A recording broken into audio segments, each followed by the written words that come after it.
On August 19th, 1812, at some lost point in the vast and gray North Atlantic, Captain Isaac Hull, commander of the frigate USS Constitution, smelled the battle before he could even see it. It was a mix of salt and impending rain and something more, something metallic and threatening that the wind carried from the east, the smell of an empire. Through his spyglass, the silhouette of a ship grew on the horizon, not just as a vessel, but as a floating provocation. It was the HMS Guerriere, a frigate of the Royal Navy, a veteran of battles against Napoleon, sailing with the arrogance of one who represented the greatest naval power the world had ever known. The Guerriere, commanded by Captain James Richard Dacres, was not just patrolling, it was hunting. Britain had been at war with the United States for only 2 months, a conflict born of the British practice of impressment, the kidnapping of sailors, many of them American citizens, to serve forcibly in the Royal Navy, and trade disputes that strangled the young American economy. To the British, it was an irritating distraction from the main war against Napoleon's France. To the Americans, it was a second war of independence, a fight to prove that their sovereignty was real and not just a formality on paper. Aboard the USS Constitution, a heavy and tense silence settled in, broken only by the creak of ropes and the groan of wood. Each of the 450 men in the crew, many of them teenagers who had never smelled the scent of gunpowder in combat, knew what this encounter meant. They were not just a crew, they were the wager of an entire nation. The young American Republic, less than 40 years old, was still seen by Europe as a disguised rebel colony, posing as a country, a radical democratic experiment doomed to failure. Its navy was a joke by European standards, consisting of little more than a dozen warships compared to the Royal Navy's over 600 vessels.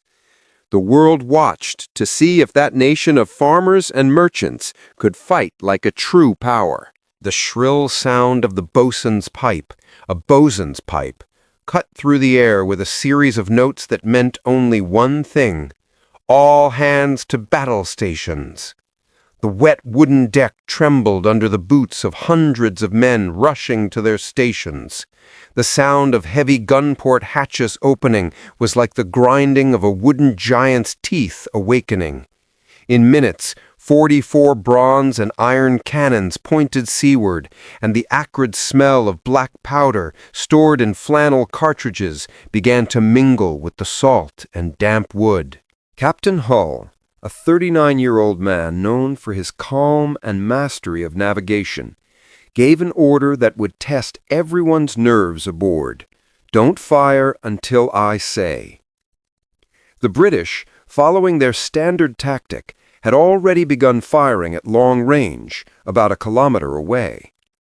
Their intent was to use their long-range guns to damage the Constitution's masts and sails, crippling the American ship before the real battle even began. But Hull had a plan. He knew his frigate was special. Designed by Joshua Humphreys, the Constitution was one of the 6 original frigates commissioned by the American Congress in the 1790s to combat Barbary pirates. It was, by design, a super frigate. It was larger, heavier, displacing over 2,200 tons, and better armed than any British or French frigate of the era, which typically displaced about 1,500 tons. Its hull, over 50 centimeters thick at the waterline, was an engineering masterpiece, a sandwich of layers of live oak and, crucially, southern live oak, or Quercus virginiana, a native wood from the southern United States known for being incredibly dense and resilient. Hull wanted the enemy close enough for his carronades, short-barreled, large-caliber guns, nicknamed smashers, mounted on the upper deck and devastating at short range, to do their work. He wanted them to look into the eyes of the Navy they dared to despise. Meanwhile, aboard the Guerriere, Captain Dacres watched the American ship with a mix of contempt and amusement. He was an aristocratic officer, son of an admiral, and embodied the Royal Navy's confidence. He saw the American flag, 13 stripes and 13 stars, a childish symbol next to the mighty Union Jack, and prepared for a quick and exemplary victory. British confidence was no empty arrogance. It was based on centuries of nearly uninterrupted naval dominance. They were the lords of the seas, and their officers and crews were the most experienced in the world. The first British long-range gun roared. The sound echoed across the Atlantic, and the 18-pound iron ball flew toward the American ship. The Constitution's crew instinctively flinched, expecting the impact, the familiar sound of splintering wood, the cries of the wounded. Instead, they heard a dull thud, almost metallic, followed by a splash in the water. Another shot, and another. The British cannonballs struck the Constitution's hull and unbelievably ricocheted, falling harmlessly into the sea. The American sailors, who had braced for death, exchanged glances, first with confusion, then with growing euphoria. It was then that one of them, in a mix of shock and joy, shouted the phrase that would change history forever, "Huzzah! Her sides are made of iron!" In that moment, amid the smoke and chaos, a legend was born. The ship earned the nickname that would immortalize it, Old Ironsides. But having a strong hull didn't win a battle. For nearly an hour, Hull maneuvered his ship, enduring enemy fire, waiting for the perfect moment. The true trial by fire, the close-quarters combat, was yet to come. The smoke from the first British shots was like a veil over the sea, but aboard the USS Constitution, the view of the situation was clearer than ever. What had been nervous apprehension, the anxiety of men about to face the greatest naval power on the planet, now transformed into a fierce and almost wild confidence. The Guerriere's 18-pound cannonballs continued to strike uselessly against the live oak hull, an engineering marvel of the era that seemed to mock British firepower. Captain James Dacres, aboard the Guerriere, watched the scene with growing incredulity. He had fought the French in epic naval battles, had seen ships dismantled by broadsides, but he had never witnessed anything like this. "By God, they're made of iron," he muttered to his first lieutenant, as his pride, forged in victory since Trafalgar, began to turn into palpable frustration. This was no colonial frigate he expected to capture as an easy trophy. It was a floating fortress. And that fortress, which until now had sailed in ominous silence, was about to strike back. Isaac Hull was the personification of strategic patience. He kept his ship on a parallel course to the enemy, absorbing British fire without firing a single shot from his main guns. He was closing the distance, meter by meter. The tactic was risky. A lucky British shot could damage his rudder or a crucial mast, leaving him vulnerable. But Hull trusted his ship and his crew. He waited until the two frigates were less than 50 meters apart, so close that the sailors could see the details of the enemy officers' uniforms, the expressions of confusion and anger on the gunners' faces. It was then, with the precision of a conductor starting a deadly symphony, that he turned and shouted the order everyone had been waiting for. "Fire!" The entire side of the Constitution erupted in a single deafening broadside. The sound was different from the British guns, deeper, more visceral. It was the sound of 22 cannons firing almost simultaneously. The Constitution's main guns on the lower deck were 24-pounders, firing projectiles 33% heavier than those of the Guerriere. On the upper deck, its 32-pound carronades launched solid iron balls the size of small melons. These iron balls didn't ricochet. They struck the British hull, built with softer European oak, with brutal force. They tore through the wood like cardboard, creating a deadly rain of splinters. thousands of razor-sharp wood shards that flew across the Guerriere's deck, slicing men and ropes indiscriminately. The effect was immediate and devastating. The Guerriere's mizzenmast, the rearmost mast, struck full-on by several projectiles, snapped with a sickening crack, and crashed into the sea, carrying with it a tangle of ropes, sails, and the men working on it. Cries of pain and panic mixed with the continuous roar of the guns. With almost cold calm, Hull gave his next order: aim for the masts. A ship without sails is a dead ship. With every precise American artillery shot, reloading and firing with surprising speed, the British Colossus shuddered and broke a little more. The ship that represented global sea dominance was being systematically dismantled, piece by piece. The battle, in its most intense phase, lasted less than 30 minutes, but for the men involved, it was an eternity of fire, smoke, and death.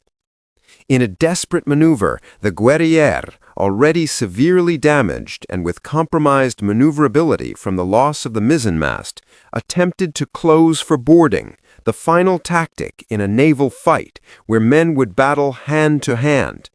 But the maneuver failed spectacularly. The Guerriere's bowsprit, the spar projecting from the bow, became entangled in the Constitution's mizzenmast rigging.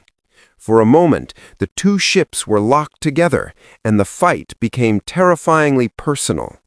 Sailors and Marines from both sides fired muskets and pistols at point-blank range. It was in this chaotic moment that Captain Dacres was wounded in the back by a shot from an American Marine positioned high on one of the Constitution's masts. Soon after, with the roll of the sea, the ships separated.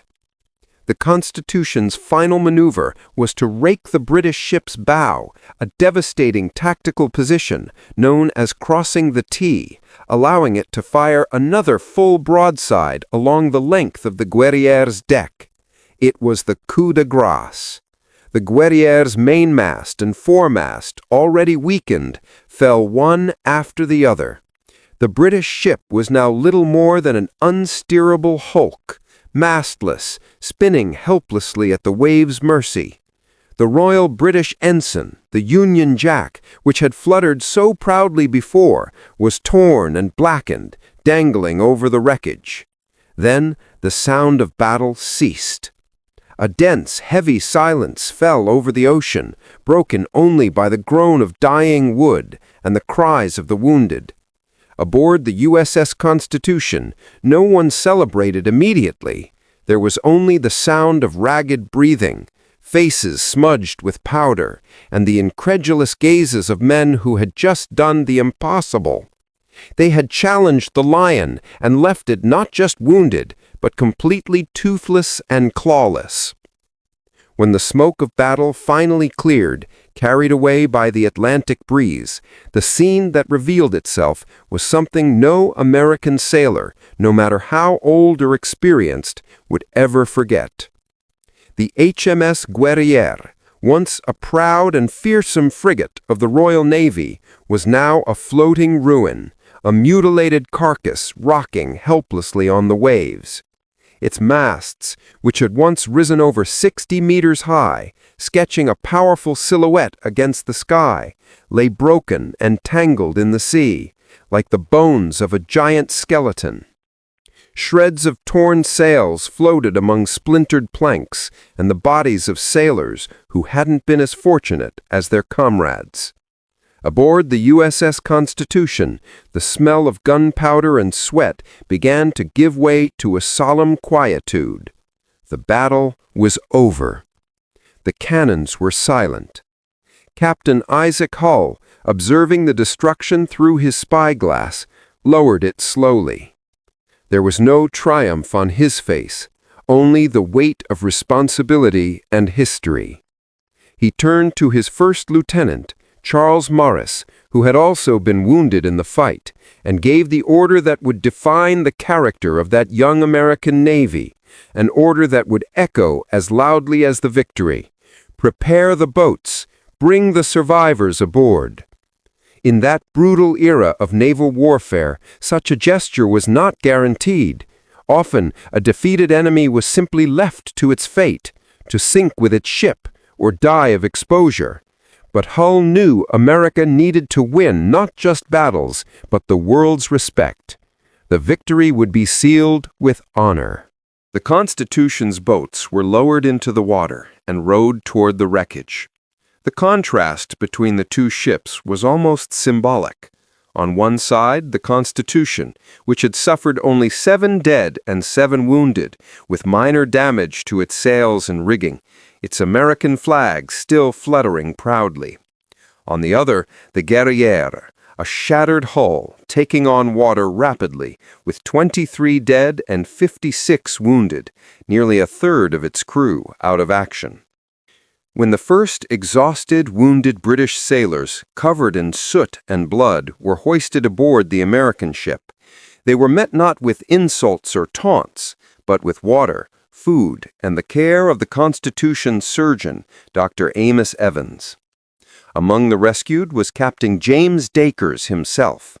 Despite being wounded in the back and having his ship destroyed beneath his feet, he still walked with the upright posture of one of His Majesty's officers.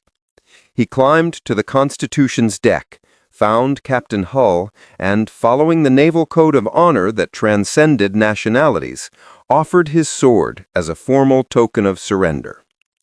Hull, in a gesture that would become legendary and be told in newspapers and taverns across America, refused to take the sword. "No, sir," he said, with a respectful nod. "Keep your sword. Your ship fought with a bravery that honors your nation."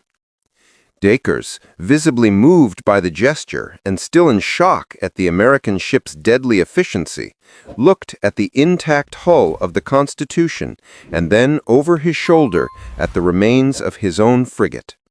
He shook his head slowly and said in a hoarse voice a phrase that summed it all up. "Well, sir, if we had a ship like yours." In that moment, in the middle of the Atlantic, they were not two enemies, but two captains, two professionals of sea warfare, recognizing that the rules of the game had changed forever.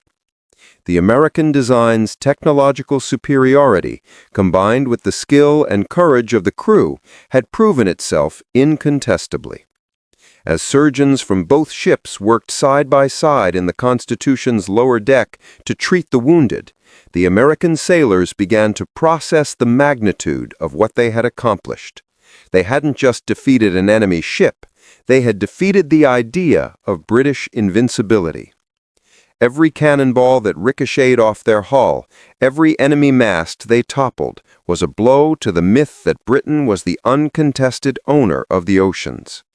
The news of this victory would take weeks to cross the Atlantic, but when it arrived, it would echo like unexpected thunder in the halls of power in London and the corridors of the British Admiralty. The old Ironsides victory was not just tactical, it was deeply psychological. It gave an insecure nation the confidence to fight a war many considered suicidal. And for the men aboard, watching the sun set over the wreckage of an empire, night fell with a new kind of silence, the silence of respect, earned with iron, wood, and courage. The next day, after all survivors were rescued, the Guerriere, deemed irreparable and a navigational hazard, would be set ablaze by the Constitution's crew. They watched in silence as the flames consumed the enemy ship, which finally sank, carrying with it to the ocean floor a piece of the Royal Navy's aura of invincibility. The morning after the battle, the ocean seemed like a different being. The waters, once choppy and gray, were now calm and deep blue, reflecting the golden hue of the rising sun. The spot where the Guerriere had sunk was now just a patch of floating debris and the vast, indifferent horizon. Aboard the USS Constitution, the atmosphere was one of quiet work and restrained pride.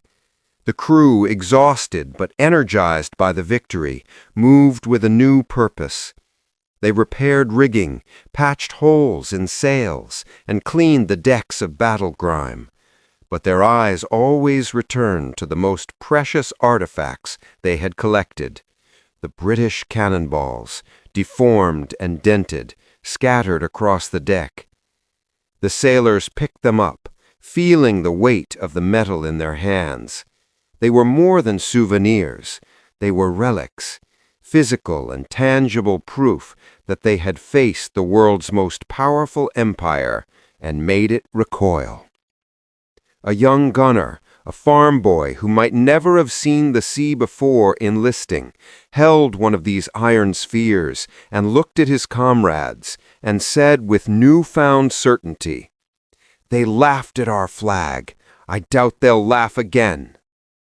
In that simple sentiment, expressed in a few words, lay a profound truth. They were no longer just rebels or colonists. They were the guardians of an emerging power. In his cabin, Captain Isaac Hull, quill in hand, drafted the official battle report. His words, addressed to the Secretary of the Navy, Paul Hamilton, in Washington, were remarkably modest and factual, devoid of any vainglory or exaggeration. He described the encounter, the maneuvers, the combat, and the outcome. "We encountered the Guerriere. The engagement was brief. The enemy was destroyed. The Constitution's hull proved impenetrable." He knew no adjectives were needed. The facts spoke for themselves. Those phrases, when they reached Washington, would be read in Congress with tears and applause. They would be the first major positive news of the war, a balm for the morale of a nation shaken by a series of humiliating defeats on land along the Canadian border. In London, the report of the Guerriere's loss to an American frigate, something deemed impossible, would be received with stunned silence, followed by incredulous fury. The London Times would write, "Never before in the history of Britain has a British frigate surrendered to an equal force." The legend of old Ironsides began to spread, and it wasn't just about a strong ship. It was about a nation that, like its vessel, seemed to have an iron core, a shield of resilience that no established power could easily break. The voyage back to Boston was triumphant. At every port they passed, they were greeted as heroes. The news of the victory had spread along the East Coast like wildfire, and American morale soared. The Constitution became an instant symbol of national pride.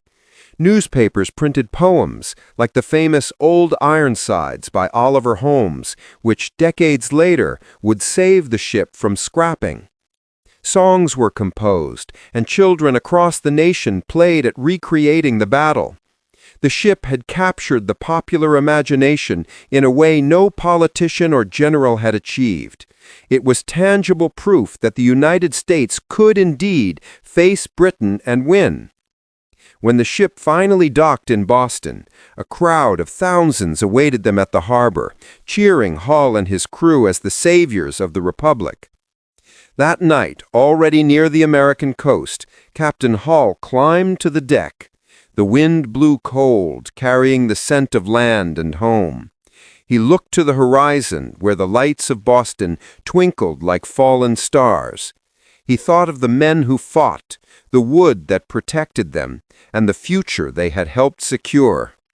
With a faint smile, he murmured to himself, "It's not the iron that protects her. It's the spirit that drives her." The USS Constitution sailed into Boston Harbor no longer as a simple frigate returning from patrol. It returned as the floating embodiment of an idea, that liberty, when defended with courage, innovation, and unyielding determination, becomes indestructible. The sea, and with it the world, for the first time, looked at the American flag and no longer saw a rebel colony. It saw, with newly earned respect, a nation. And the ship, forged in wood and courage, would continue to serve, winning more battles and solidifying its place not just in naval history, but in the heart of its country.